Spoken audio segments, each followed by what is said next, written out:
Assalamualaikum warahmatullahi wabarakatuh. Kembali lagi ya, kita bertemu. Kali ini, Bang Bet akan kembali membawakan cerita kiriman dari Bang Doni Permana, di mana cerita kali ini terjadi ketika dia hendak mengirim barang ke daerah Jayanti, Cianjur Selatan, dari pusat kota Cianjur.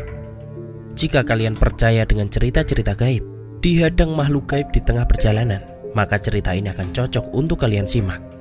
Langsung saja, kita masuk ke dalam ceritanya, dan selamat datang di channel Bang Bet Illustration.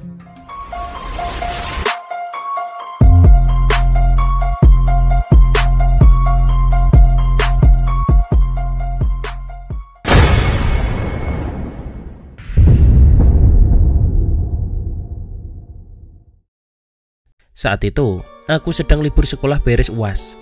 Mungkin kelas 2 atau kelas 3 SMA, aku sedikit lupa. Saat itu, mamangku main ke rumahku. Ujang Iman namanya. Sekarang beliau sudah almarhum. Dia adalah seorang supir mobil kolba yang kerjanya memasukkan plastik ke warung yang ada di daerah Jampang Jayati, di area dekat laut. Don, sekolah libur. Tanya Jang Iman. Iya man.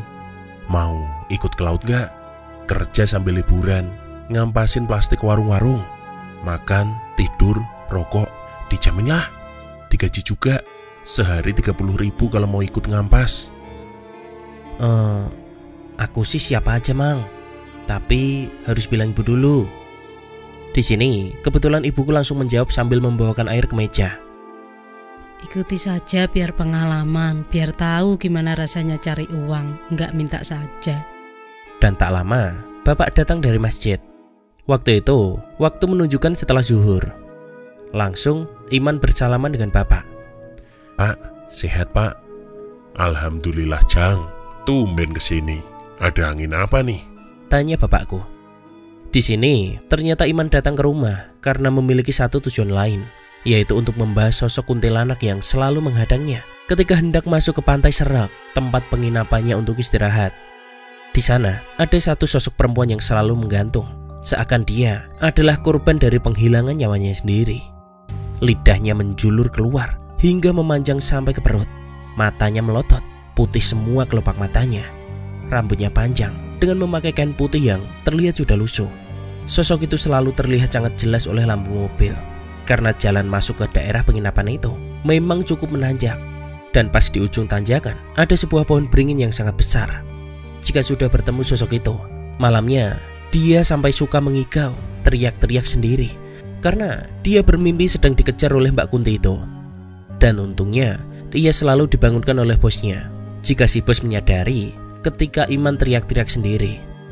Dari situlah, bosnya meminta untuk Iman agar konsultasi tentang masalah Mbak Kunti itu ke orang yang mengerti hal gaib. Dan juga menyuruh dia untuk cari pekerja baru biar bisa menemani. Jadi nanti bisa bertiga kalau sedang ngampasin barangnya. Dan bapakku langsung menjawab dengan bahasa Sunda kuno. Wana wani wau. Tiak wana, tiak wani, tiak wau. Sir geni, sir aing, sir siak, sir aing. Sima aing, sima mau. Sang ratu nur putih bumi, mengap banyu mingkem, mingkem. Ulah ganggu, ulah hianat, abdi wargi pribumi. Begitulah kira-kira ucapannya kala itu. Dan kalau di bahasa Indonesia kan, mungkin itu adalah semacam ucapan salam yang ditujukan ke sebuah tempat angker yang hendak dikunjungi. Insya Allah gak akan ganggu lagi. Kalau ketemu lagi juga gak akan sampai ke bawah mimpi, ucap bapakku. Juga nanti sebelum tidur baca surat Al-Ikhlas, Anas, Al-Falak. Nanti itu si Doni aja kerja aja, tidur sama gadang mulu kerjaannya. Yaelah pak, kadang juga saya akan ngaji di pondok pak, jawabku. Yaudah, kita berangkatnya besok ya Don, Kamis sore. Pulangnya nanti Minggu pagi. Kamu bawa baju ganti saja. Wah, siap mang. Singkatnya hari Kamis pun tiba. Aku langsung diperkenalkan ke si bos yang biasa dipanggil abang. Bang, ini kenaik barunya, namanya Doni. Dan setelah perkenalan, kami pun langsung packing ulang barang dagangan. Setelah selesai sholat maghrib, kami pun langsung berangkat. Perjalanan membutuhkan waktu 9 jam dari Cianjur ke kota Jayanti, Cianjur Selatan. Karena memang muatan sangat penuh, jadi lamban jalannya. Tidak ada yang aneh saat perjalanan di daerah kota. Tapi ketika memasuki daerah Tanggiang, pas sebelum jembatan Lewi Lutung, ban belakang mobil tiba-tiba saja pecah. Lewi Lutung daerah Tanggiang adalah hutan rimbun dan di daerah itu ada aliran sungai yang dalam. Iman dan aku pun turun untuk mengecek ban belakang yang pecah, kemudian menggantinya dengan ban serep. Hujan gerimis kala itu mulai menemani kami ketika mengerjakan penggantian ban yang pecah. Dan tepat jam 11 malam, tak lama si abang turun dari mobil. Don, Man, cepetan, jangan lama-lama di sini. Bang, tunggu aja di mobil bang, ini hujan. Di sini aja, ngeri duduk di mobil sendirian. Emang ada apa bang? Emang kamu gak denger, Don? Seketika, suasana hening pun terjadi, seakan kita ingin mendengar apa yang sedari tadi didengar oleh abang. Dan benar saja, terdengar suara tembakan yang sangat riuh. Aku pun langsung menundukkan kepalaku karena takut terkena tembakan. Iman dan abang pun juga langsung mengangkat tangan sambil berteriak minta ampun. Namun anehnya, tidak ada apapun yang terjadi. Man, cepet Man, udah gak bener ini Man, ucap si abang lagi. Iya bang, udah beres. Ayo kita langsung masuk mobil. Kami bertiga pun langsung masuk mobil. Dan tepat sebelum mobil dinyalakan, samar-samar kami melihat di tengah jembatan ada banyak bayangan hitam yang menyerupai manusia yang sedang ditodong oleh orang yang memegang senapan.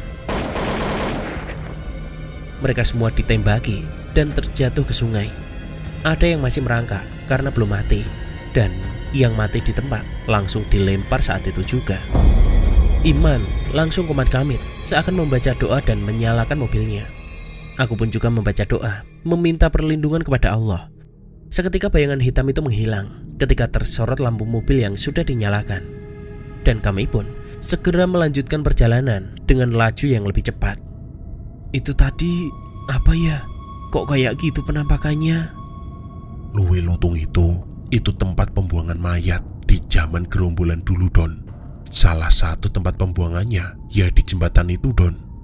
Mungkin arwah mereka masih gentayangan. Di sini hujan turun dengan sangat deras sekali malam itu. Dan akhirnya kami semua sampai di alun-alun Sindang Barang, sudah di daerah pinggir laut. Karena suara ombak kala itu juga sudah terdengar jelas.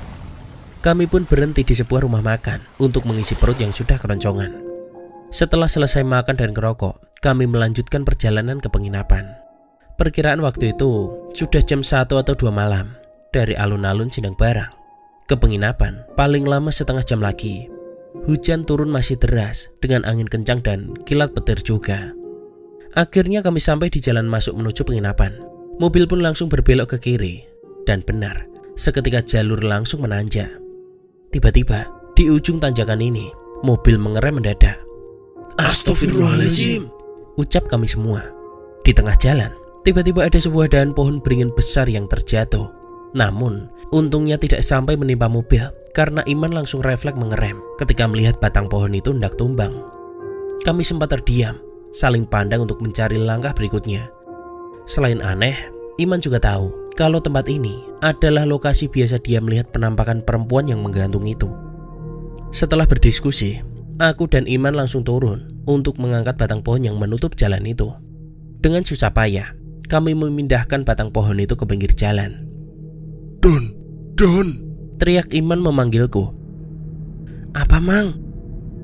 Lihat tuh Don, di pinggir pohon beringin. Terlihat sesosok Mbak Kunti sedang asik menonton kami memindahkan batang pohon itu. Senyumannya begitu manja. Dia pancarkan dengan wajahnya yang pucat, rambutnya yang panjang, dan kain putih yang lusuh, sambil melambaikan tangan sembari tertawa cekikikan. Wajah itu terlihat sangat jelas oleh cahaya kilatan petir. Aku yang bergidik ngeri langsung masuk ke dalam mobil, dan kami pun melanjutkan perjalanan untuk menuju ke penginapan. Akhirnya sampailah kita di penginapan. Abang langsung nyamper ke pos penjaga. Namanya adalah penginapan Ajo di Pantai Serak. Kalau nggak salah itu adalah nama tempatnya. Setelah menerima kunci, kami langsung masuk ke kamar. Aku langsung mandi karena bajuku basah semua. Setelah beres mandi, aku juga langsung ganti baju karena kedinginan. Di sini, Iman nggak langsung mandi. Dia malah masih di mobil. Tak lama, dia mendatangi kamarku. Kamu lihat dompetku nggak? Enggak, Mang. Kenapa? Dompetku hilang, Don. Jatuh kali, Man. Tadi pas kamu turun mindahin batang pohon. Jawab si abang. Aku akhirnya memutuskan pergi bersama dengan Iman untuk kembali lagi ke sana dan membantunya mencari dompet. Meskipun kami tahu ada sesuatu yang menunggu di sana. Kami di sini langsung berusaha menyiapkan mental, berdoa, dan meyakinkan diri untuk apapun yang nanti akan kami temui. Setelahnya, mobil pun langsung dinyalakan dan kita segera berangkat untuk mendatangi tempat tadi kami memindahkan batang pohon beringin. Ketika kami sampai, batang pohon itu sudah tak ada, tapi dompetnya terlihat ada di tengah jalan. Iman pun langsung turun untuk mengambil dan masuk lagi ke dalam mobil. Alhamdulillah ada, Don. Dan karena jalurnya curam, kami tak bisa langsung putar di sini. Kami harus menuruni turunan ini dulu dan putar baliknya di jalan raya. Dan ketika balik lagi, terlihat ada sosok wanita yang menggantung di tengah jalan, seperti orang yang berusaha mengakhiri hidupnya. Senyuman manis itu tidak akan pernah bisa kulupakan. Dan bukan hanya sosok Mbak Kun, tapi ada juga sesosok kaki yang sangat besar, hitam, seperti melangkah menutupi jalan. Kebayang banget kan betapa besarnya sosok itu sampai bisa menutupi jalan. Dan kalau kalian ingat, di cerita Tol Cipularang ada juga satu sosok ini yang bahkan kakinya bisa melangkahi satu jalan tol besar dan bagian atasnya sampai tidak terlihat. Mang, baca mantra yang dikasih bapak, Mang. Aduh, Don, aku nggak hafal. Aku juga nggak nulis, Don. Kemudian dalam hati, aku segera membaca doa dengan bahasa Sunda kuno yang sudah diberikan oleh bapakku. Dan di ujung bacaan, aku langsung berucap, hadir, hadir, hadir. Tidak lama, terdengar suara auman harimau yang menggelegar. Oh, mungkin ini yang datang, ucapku dalam hati. Tapi Iman malah tambah takut ketika mendengar suara harimau itu. Aduh, gimana ini, Don? Malah ada macan lagi, ucapnya sambil ketakutan. Don, kamu kan ngaji, Don. Ada doa buat ngusir hantu nggak? Oh, ada, Man. Ayo kita duduk sila, pejamkan mata ya. Pas aku nanti bacanya, kamu juga pasti hafal doanya. Iman pun menurut. Dia langsung duduk bersila di dalam mobil, kemudian memejamkan matanya. Padahal di sini aku cuma bercanda. Don, apa doanya, Don? Bentar, Man. Coba aku ingat-ingat dulu. Benar saja, langsung muncul sesosok kakek tua dengan memakai baju pangsi. Dia memakai ikat di kepalanya dan diikuti oleh seekor harimau di sampingnya. Kedua sosok itu langsung menghampiri Mbak Kun dan sosok tinggi besar itu seakan sedang berdiskusi. Tak lama, kedua sosok itu menghilang. Kakek tua itu pun juga ikut pergi dengan diikuti harimaunya. Sebelum pergi, kakek tua itu sempat memandangku dan tersenyum. Don, apa doanya, Don? Oke, Man, aku baru ingat. Kamu baca yang keras ya. Ikuti, Mang. Oke, Don.